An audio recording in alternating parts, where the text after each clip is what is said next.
Our guest this week is a singer who writes his own material with several albums to his name, and he's also an adult performer. He's not shy when it comes to showing you what he's all about, and he's a big name in the industry. So please welcome Mickey Taylor. Hello. Hello again. I almost broke character then and was going to laugh like halfway through you talking because you were like, and he's an adult. Yeah. And then paused and carried on. I was like, I see you. I was like, okay. So, now people may know your name from a few different industries. Yeah, I dabble in a few things, I guess. One or two. Dabble in things and people, I guess. We know, we've seen. Extensively. Yes. So where do we start, really? So, I mean, you are a previous guest of ours. I am, yeah. Back in our early days of Chewing the Cud, a long time ago. Back in day. Back in day, we saw you. But now you have moved along as well as us. Your music is now listened to in over 68 countries, which I think makes it 69. Yeah. I didn't know this until you said this like 10 minutes ago, and I was just like, oh my God, okay. I was like, I'm doing all right, actually. Like, next time I remember I'm having a bad day, I'm like, 69 countries. Yeah, exactly. Yeah. Get it tattooed. Yeah, I had no idea. I had no clue. Like, because I don't like to look at the stats. I don't like looking at comments. No. Because it is a life ruiner. Oh, it is. Yeah, oh, absolutely. So I tend to not go through all of that. I make music because I want to do it, not because I feel like I want some mass audience. It's my own therapy in a way. I'm writing about me and what I'm going through and what I'm doing, and then I put it out there, and if someone enjoys it, they enjoy it. So the fact that it was like 68, I was just like, yeah, mad. Okay. It's, well, yeah, this is it. You know, you make something creative, and then it has its own life, doesn't it? You don't know where it gets to, who's going to listen. So how would you describe your music? I don't know. It's kind of eclectic. I've dabbled in a few different genres, but I think the one I've always played around in the most is like the dance electronica genre. I think there's so much I can and can't say about the music I'm up to at the moment. Oh, but we will really? get to that, I'm sure, at some point in this. So yeah, Okay.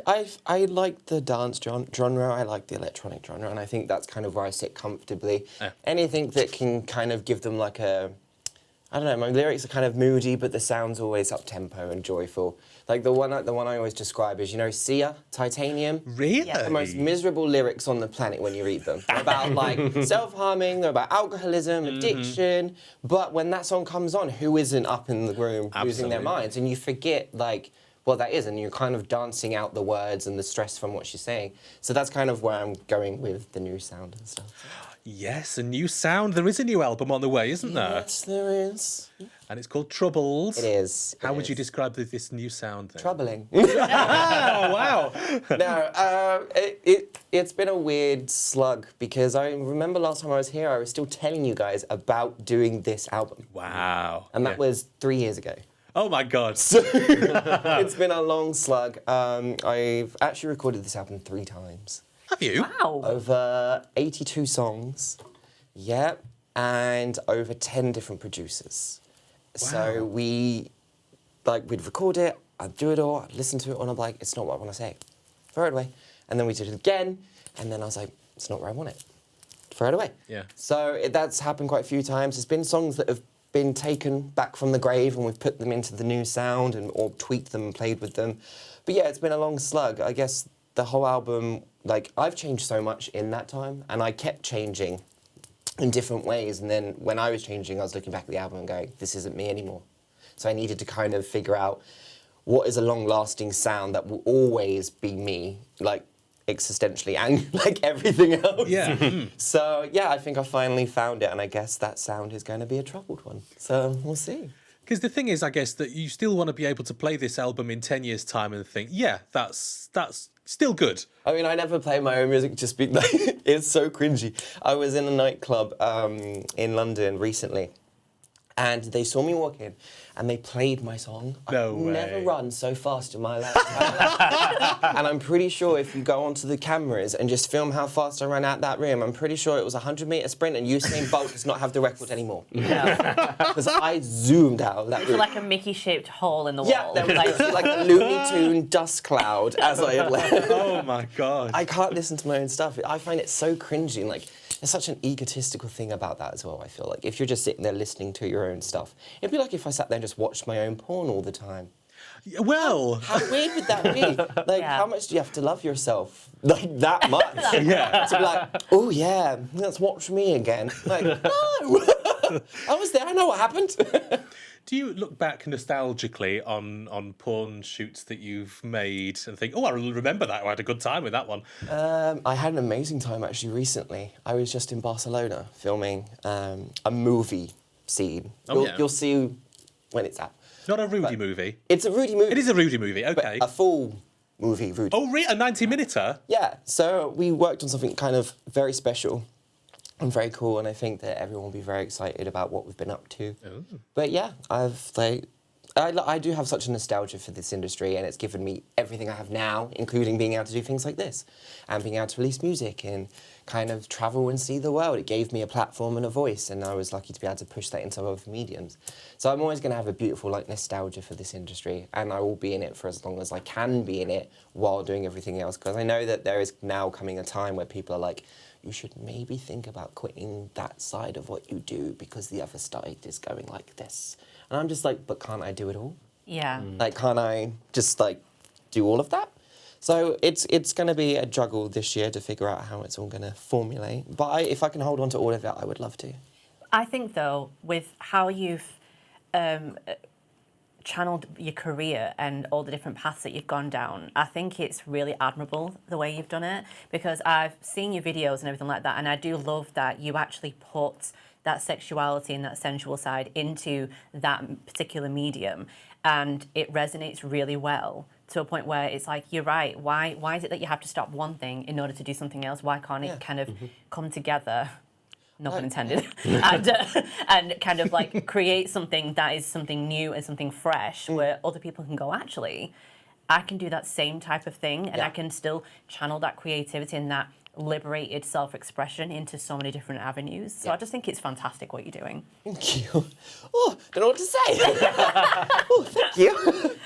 No, yeah, I don't know. I just like doing everything that I kind of do, and if I can merge them together, I like to as well. A lot of my music videos have a lot of X-rated models in them and things like this, and although my videos aren't very explicit in my music videos, they are very much still have that porny kind of edge to them and that kind of gritty underground kind of feel to the videos. And I've always believed that if I'm going to follow into the other genres, I should try and bring the other ones with me. So then if I ever do want to just carry on, it's not a shock. You know? Because then people are like, well, he's been putting porn stars in his music videos for years. Why are we all kicking off? And I'm like, exactly.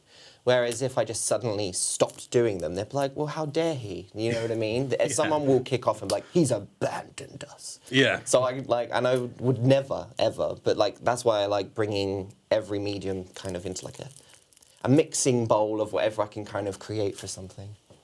Now, you were at the Porn Awards in America quite recently, weren't you? Which one? Oh my God, did they have a few? They do. They have a three. few. I did 3. I was there for 2 whole weeks, and I did an award tour, let's put it, and then had to do a bunch of filming and some performances and stuff like that. But we went to we did Cybersockets, we did the Straight Up Gay Porn Awards, and we did the Gay VNs. So if I was gonna list them on how they're done, I'd say the Cybersockets is kind of like a Critics' Choice Awards, but heavily influenced by how much is in people's wallets. I would say that the Straight Up Gay Porns is definitely the Critics' Choice Awards of porn. Oh. And then I'd say the Gay VNs is the Gay Oscars, instantly. I mean, we had, do you watch Nailed It on Netflix? Have you seen it? The cake making show where they're terrible bakers? Yes, Yeah. actually. You know the host of it? Yeah. She hosted the gay Oscars. Oh my god. With, did you ever watch Ugly Betty? Yeah. Yes. Do you remember that hilarious TV presenter that would do all the interviews? The like quirky, Oh, yeah. the Asian guy who was so funny. He also co-hosted with her. Wow. Brilliant. So they had them, and then they had King Princess performing and headlining, and then the other AVN Awards had Doja Cat. And like it was insane. Yeah. So like it's definitely a very big event, and it is exactly how you would see like the Oscars filmed on telly. Like you see them panning to everyone's tables when they're nominated. So you're just sitting there like, like I lost twice, and I lost Best Actor, and I lost Best Screenwriter. All of the awards I went to, Oh my god. I was nominated for all of them, and I lost them all to all of my friends though. So like they're all next to me when they've won, and I'm just like. Yeah, well done. You've been blocked and deleted. Literally, and then I remember like messaging them later on in the day, and I was just like, if you ever thought we were friends, I just hope that you know that you need to get that out of your head. Never speak to me again unless you're going to bring that paperweight round my house and put it on my shelf. So like it was a really good time. The awards are always kind of crazy, but I don't think there's another one for a while now, not until the UK. Which When's is in that? London, June. Okay. Which I can actually say I am headlining. Wow. Oh, that is really exciting. It'll be the first performance of my UK tour. Oh my god. So you're touring. Wow. Oh my god. I'm freaking out.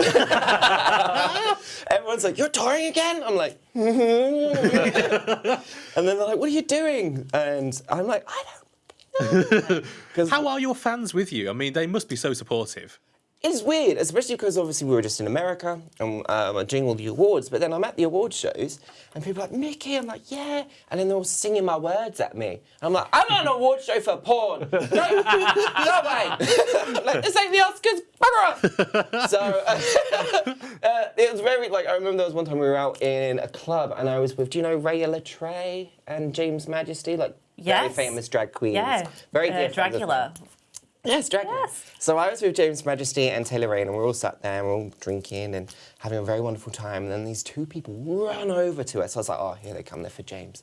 And then like they were like, Mickey! Yelling at me, crying, like snot. No like, way. What is happening? And then they started like trying to sing my words back. We go, no. I was like, let's just stop that now. Oh. I was like, let me buy you a drink. Yeah. Let me just chill you out, and then whatever you want, we'll do it then. Oh, that's so then we so had like a nice. photo and hugs, and I had to call his boyfriend.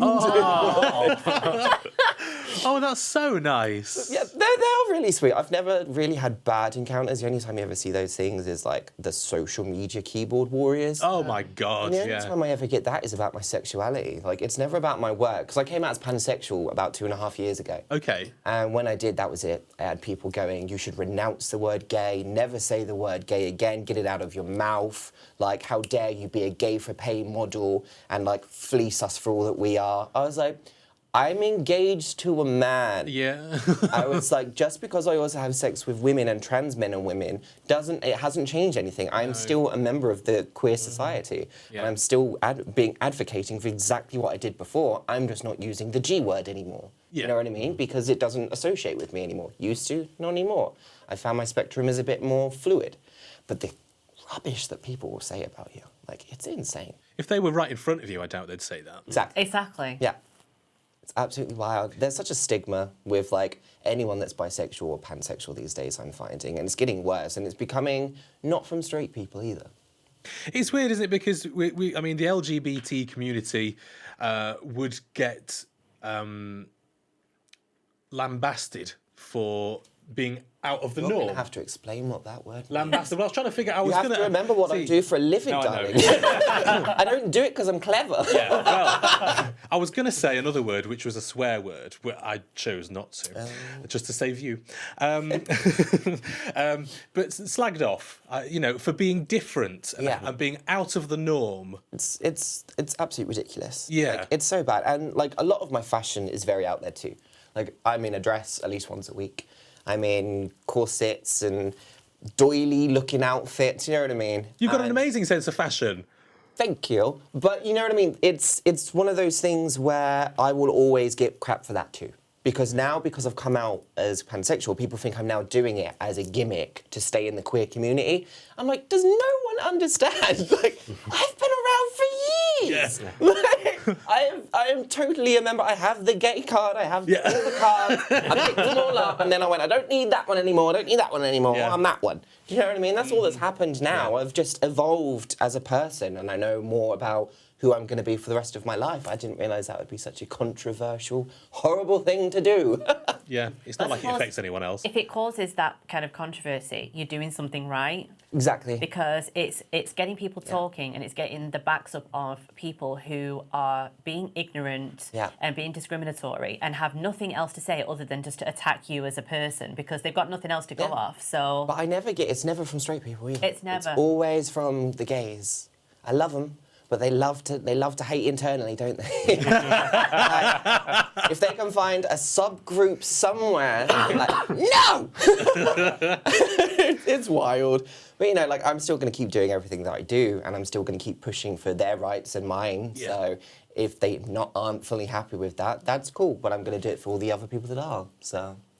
You've also been outspoken about the pay difference in porn from some studios. Yes. I know there's things you want to say, but you're holding yourself back. There is a lot I would love to say, but I cannot. There are many reasons. Legal, mainly. Yeah.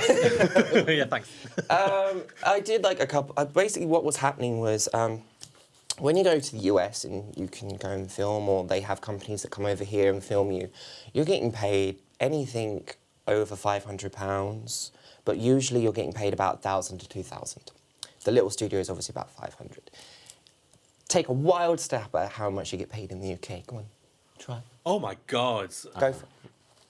About £50. 300? 300, that's not bad. About £50. 400? Spot on. 50 quid? The lowest rate I've ever heard a model get paid in the UK is £50. The highest I've ever heard anyone get paid is £350. So it's not far off. Oh my God. Yeah. But that's the highest. That's the highest. Not the basic level. The basic level is about 150. If you're brand new, Jenny from the block, just coming on, just film, you're probably going to do a solo for about 100, you're probably going to do a duo for about 150. And then that's without the whole BB side of it all, and most of them will still pay you the same for doing double the risk. And the care for models is a lot less too. So in the US, if you're going to film and you're doing the BB side of work, then you have to have a test within the week proving all your stats and like everything about you and your blood work, and then they'll let you film. In the UK, they'll happily like wait up to a month for some studios. And then I'm just like, I appreciate window periods, I appreciate that kind of situation, but in that month, if that man has not had sex, then okay, fine. But what man in this industry is not having sex for a whole month? You know what I mean? Yeah. So at that point, you've then got 2 or 3 weeks of window periods that could be affected. And it's just a lack of respect for the models and the care. And that's just like 2 of the things I can think of just off the top of my head. But there is such a indecency with the way that UK models are treated. And I've tried for so long to push for better pay and more, like, better standards for us, but it is hard because the industry is declining in the UK so heavily. There was about 10 studios when I started, and I could name them all in the UK, and now I can name about 3. They're all just dying out because they won't keep up with the times, they don't want to modernise, and they're just stuck in their ways, and they just want to keep making amateur content. People don't want that anymore. They want their, like, more, like, bigger budget kind of work, and America has accepted that and embraced it. And that's how they're still staying afloat. And then with these things like OnlyFans and Just for Fans as well, it's killing the industry a little bit quicker. But, you know, people are going to carry on doing those things if the studios aren't going to step up and change the game. And they need to. And at the same time is unless all models stop filming, it's not going to change either. You know what I mean? And we don't have a union, we don't have reps here, we don't have managers. In the US, you get all that. Yeah, I bet. You get free talent testing, everything. In here... And considering you're the star of the show, you'd expect decent money. You know, people are tuning in for you. And then people were like, but aren't you getting the royalties? I'm like, no, there's no the such studio thing gets as it. royalties in this industry. It doesn't happen. So, you know, it is a tough slug, and that's why there's only like 5 or 6 UK models that have really made it and gone across the seas, because it's really hard to hustle and get it to go that way, because once you get there, you've got to get all your visas sorted, you've got to have all the right work, and then they've still got to want you that badly to make all that happen. So, you know, it is a hard slug, and that is why I'm seeing a lot more models going to the content side of things, filming OnlyFans and stuff, because A, it's their terms, B, it's their brand, and C, they can set the rate they want. Exactly. And now I know models that can make 40,000K a year. And oh my God, that's worth doing your own filming for, isn't it? One of my best friends, I won't name his name, hey Gabriel, like his bank balance is just wild. Like there was a big stat that came out from Just for Fans, and they were just like the top 10 earners, and he was like number 3. And I was just like, and I know how much number 1 makes, I know how much number 4 makes, and I was just like, well done. Wow, yeah. Well done. It's worth thinking about, like, isn't it? well, I might have to step up myself, stop all this singing malark and acting. Oh my God, we've learned so much from you, Mickey. The more you know. I know. Well, unfortunately, we've run out of time. But thanks so much You are welcome. for coming to chat with us again. Thank you, I've had a really good time again. We wish you all the best for the future. Thank you, and you guys. We're going to hear your tune in a minute. Your new tune. Look at him. Is that puff of smoke here now? But that is all we've got time for today. We will see you on the socials at the CudTV, and you'll find our website full of all the previous episodes at thecud.tv. And if you'd like this show on a podcast, search for Chewing the Cud in your podcast app. So that's it. Thanks for watching, and to play us out, here's One Sided by Mickey Taylor and Eric Spike. See you soon.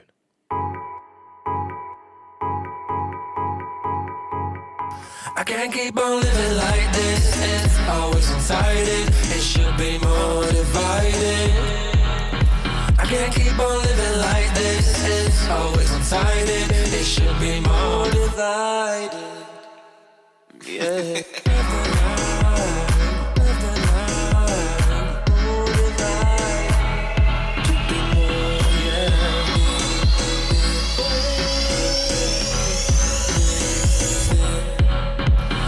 Keep on living like this, it's always one-sided, it should be more divided.